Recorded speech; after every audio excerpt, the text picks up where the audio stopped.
తాకట్లో ఉన్న మీ బంగారాన్ని విడిపించి ఆ రోజు ఆన్లైన్ రేటుకి కొంటాం. Sharma gold company.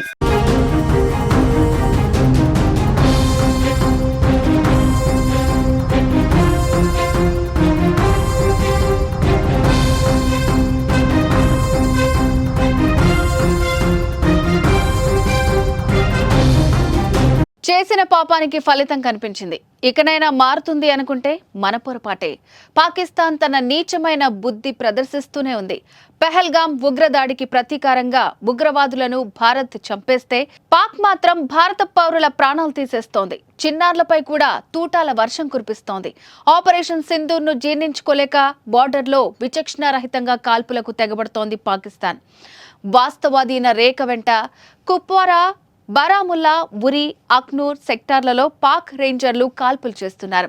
నిన్నటి నుంచి ఆ దేశం జరుపుతున్న కాల్పుల్లో 15 మంది భారత పౌరులు మృతి చెందగా 50 మంది వరకు గాయపడినట్లు ఇండియన్ ఆర్మీ ప్రకటించింది.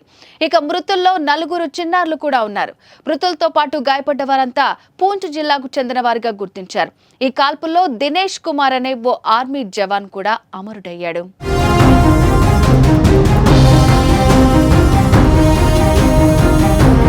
పెహల్గాం ఉగ్ర అటాక్ తర్వాత భారత్ దాడి చేస్తుందని ముందే పసిగట్టిన పాక్ కవ్వింపు చర్యలకు దిగుతూనే ఉంది.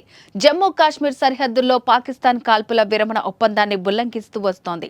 ప్రతిరోజు భారత్ పై కాల్పులు జరుపుతోంది. బుధవారానికి ముందు చిన్న ఆయుధాలు, ఆర్టిలరీ తుపాకులతో దాడి చేసిన పాక్ ఆపరేషన్ సింధూర్ పేరుతో పాక్ ఉగ్ర స్థావరాల లక్ష్యంగా భారత్ మెరుపు దాడులు చేసిన అనంతరం మరింత రెచ్చిపోతోంది.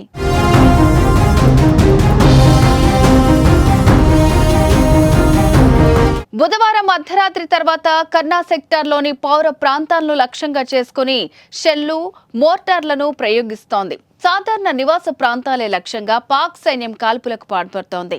పాక్ సైన్యం కాల్పులకు భారత్ ధీటుగా జవాబిస్తోంది.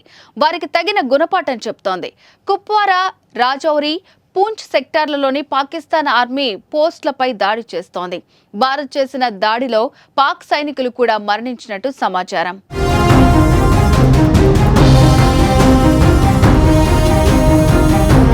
ఇరు సైన్యాల కాల్పులతో బోర్డర్లో హైటెన్షన్ వాతావరణం నెలకొంది. సరిహద్దు గ్రామ ప్రజలు భయంతో వణికిపోతున్నారు. ప్రాణాలు అరచేతిలో పెట్టుకుని సురక్షిత ప్రాంతాలకు వెళ్లిపోతున్నారు. కొందరు బంకర్లలో ఆశ్రయం పొందుతున్నారు. ఈ కాల్పులు పూంచ్ సెక్టార్కు మాత్రమే పరిమితమయ్యాయి. ప్రాణ నష్టం సైతం అక్కడే ఎక్కువగా జరిగిందని అధికారులు వెల్లడించారు.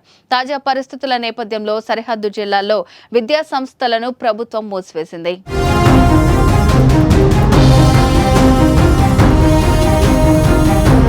మరోవైపు జమ్మూ కాశ్మీర్లో ముష్కరుల కోసం వేట కొనసాగుతోంది. ఉగ్రవాదుల కోసం భద్రతా సిబ్బంది, పోలీసులు తీవ్రంగా గాలిస్తున్నారు. ఈ మేరకు అనుమానితుల నివాసాల్లో పోలీసులు ముమ్మరంగా సోదాలు నిర్వహించారు. పహల్గాం దాడి అనంతరం ఇప్పటి వరకు 100కు పైగా అనుమానిత ఉగ్రవాదులు, వారి అనుచరుల ఇళ్లలో తనిఖీలు చేసినట్లు పోలీసులు తెలిపారు. బుధవారం ఒక్కరోజే 30కి పైగా ప్రాంతాల్లో సోదాలు చేసి పలువురిని అదుపులోకి తీసుకున్నట్టు సమాచారం.